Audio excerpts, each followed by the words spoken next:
આ છે અમરેલી જિલ્લાની અમર ડેરી કે જ્યાં શુદ્ધ મધનું ઉત્પાદન કરી તેનું વેચાણ ખેડૂતોને કરવામાં આવે છે।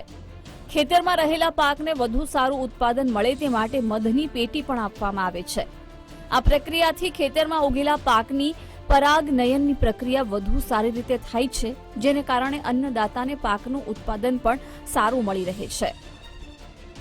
Honourable prime minister Narendra Modibhai સાહેબનું બી સ્વપ્ન છે કે આ બી ખેડૂતોની આવક કઈ રીતના ડબલ કરવી।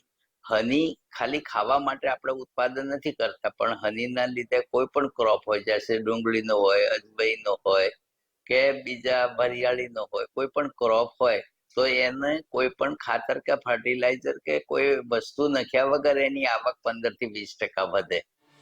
આ ડેરી દ્વારા મધ પાલન માટે 200 થી વધારે ખેડૂતોને તાલીમ પણ આપવામાં આવે છે અને મધ થકી ખેડૂતો પોતાની આવક હવે ડબલ થાય છે।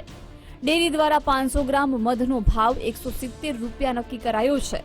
વર્ષે આ ડેરી 1800 કિલોનું મધ ઉત્પાદન કરે છે। આ એવી ટેકનોલોજી છે દર 3 મહિને માખીને એક જગ્યાથી બીજી જગ્યા પર લઈ જવી પડે।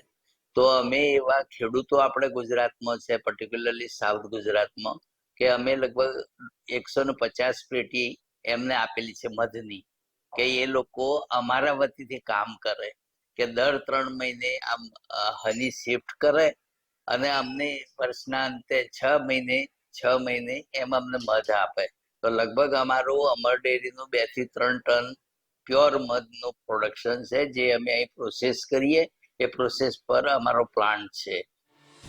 આમ અન્નદાતાઓની મહેનતમાં હવે મધ સ્વરૂપે મીઠાશ ભળી છે। ઓછી મહેનતમાં ખેડૂતો 100% નફો કરી શકે તે માટે મધની ખેતીના વિકલ્પને અન્ય ખેડૂતો પણ હવે પસંદ કરી રહ્યા છે। ફારૂક કાદરી, ગુજરાત ફર્સ્ટ, અમરેલી।